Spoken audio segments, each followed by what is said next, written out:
Assalamualaikum warahmatullahi wabarakatuh. Berjumpa lagi dengan saya Septriana di channel Si Cikal. Di video ketiga sistem reproduksi ini, kita akan mempelajari mengenai spermatogenesis, oogenesis, dan menstruasi. Istilah spermatogenesis dan oogenesis ini biasa disebut dengan gametogenesis. Tanda bahwa sistem reproduksi pada laki-laki telah matang adalah keluarnya air mani dari penis. Biasanya, air mani tersebut keluar pada saat anak laki-laki mengalami mimpi basah. Mimpi basah pada umumnya terjadi saat berumur antara 10 sampai dengan 14 tahun. Nah, apakah sebenarnya air mani itu? Air mani merupakan campuran sel-sel sperma dengan getah-getah yang dikeluarkan oleh kelenjar reproduksi. Masih ingatkah kalian di mana terjadinya proses pembentukan sperma?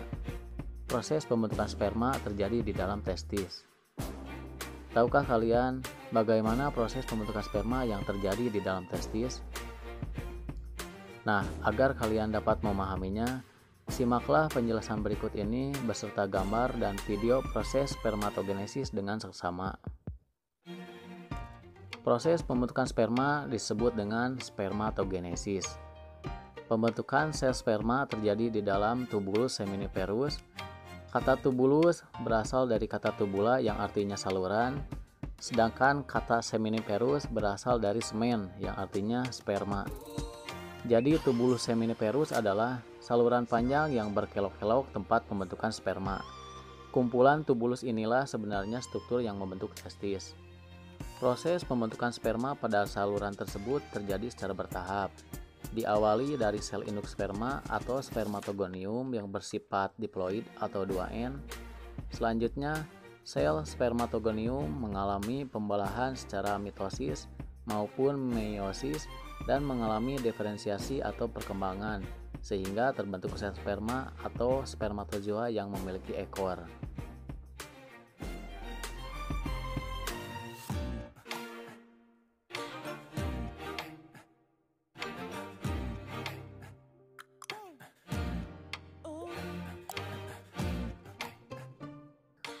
Selanjutnya adalah oogenesis.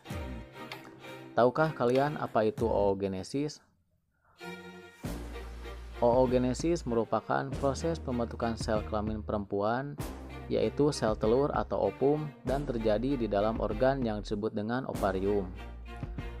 Berbeda dengan spermatogenesis yang dimulai ketika anak laki-laki mulai puber, oogenesis dimulai sebelum anak perempuan lahir. Pada saat baru lahir, anak perempuan sudah memiliki bakal sel ovum atau sel primordial sebanyak 200.000 hingga 2 juta. Namun hanya sekitar 40.000 yang tersisa saat anak perempuan puber, dan hanya 400 yang akan matang atau berkembang sempurna. Sel telur yang matang diopulasikan atau dikeluarkan dari ovarium selama siklus reproduksi perempuan. Coba perhatikan gambar berikut. Pada gambar ini, kalian dapat melihat bahwa dalam ovarium terdapat folikel yang berukuran kecil dengan calon bakal sel telur di dalamnya. Setelah matang, sel telur akan dikeluarkan dari ovarium. Nah, bagaimanakah proses lebih lengkap pembentukan sel telur? Oogenesis dimulai saat seorang perempuan berada dalam kandungan.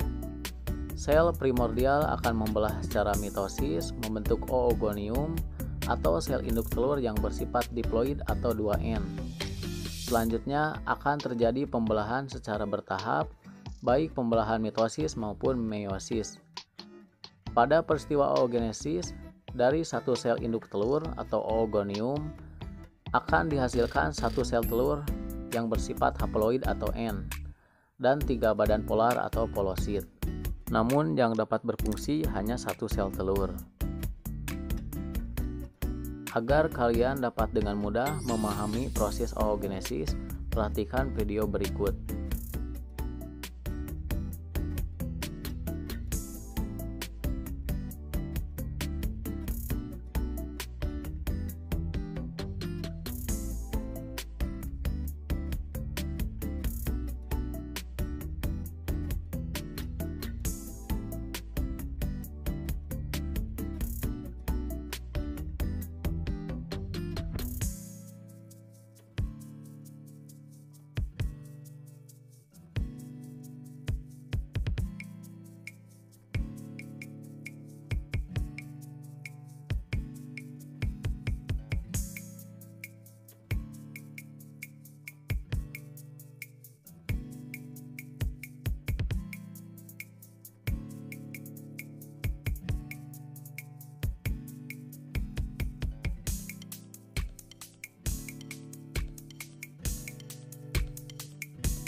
Selanjutnya, menstruasi. Bagi kalian yang perempuan, tentunya sudah ada yang mengalami menstruasi. Tahukah kalian apa itu sebenarnya menstruasi? Menstruasi merupakan suatu keadaan keluarnya darah, lendir, dan sel-sel epitel yang menyusun dinding rahim. Apabila seorang perempuan mengalami menstruasi, maka akan keluar darah melalui vaginanya. Menstruasi ini biasanya terjadi 1 bulan sekali. Siklus menstruasi akan terjadi apabila sel telur yang dihasilkan oleh ovarium tidak dibuahi oleh sel sperma. Nah, bagaimana proses lengkap dari siklus menstruasi? Pada umumnya, satu siklus menstruasi berlangsung selama 28 hari. Akan tetapi ada perempuan yang mengalami siklus menstruasi pendek dan panjang. Seorang perempuan yang mengalami siklus menstruasi pendek, siklus menstruasinya akan berlangsung kurang lebih 18 hari.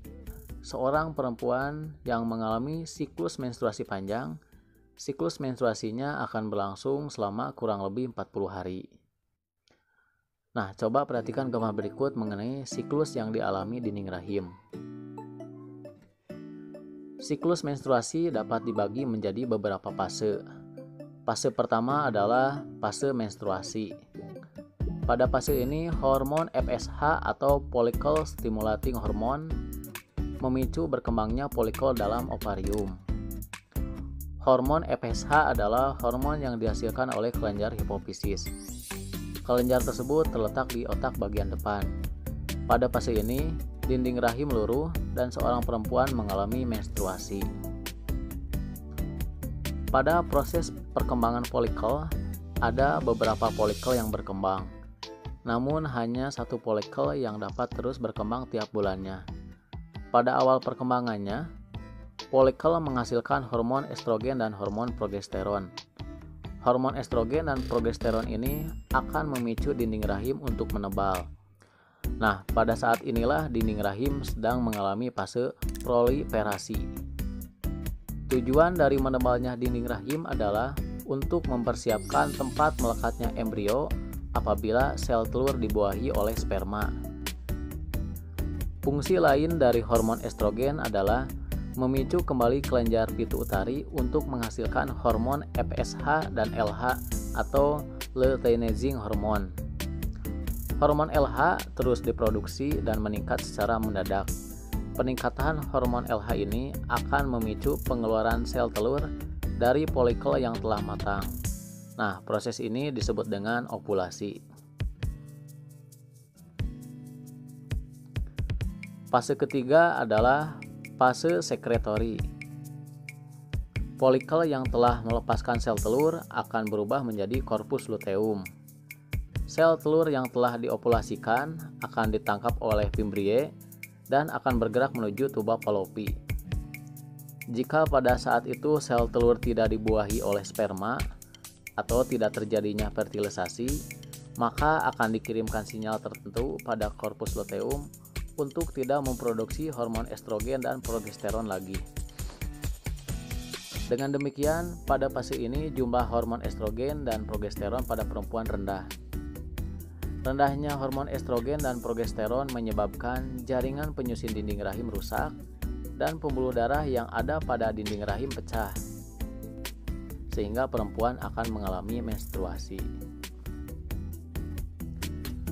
Baiklah, untuk pembelajaran kali ini cukup sampai menstruasi dulu. Mudah-mudahan tujuan pembelajaran kali ini bisa tercapai dengan pembahasan yang tadi. Sampai jumpa pada pembahasan pertemuan berikutnya, yaitu mengenai fertilisasi, perkembangan embrio, dan penyakit pada sistem reproduksi manusia. Apabila ada pertanyaan tentang gametogenesis dan menstruasi, silahkan tuliskan pertanyaan di kolom komentar. Terima kasih sudah menonton. Saya pamit undur diri. Wassalamualaikum warahmatullahi wabarakatuh.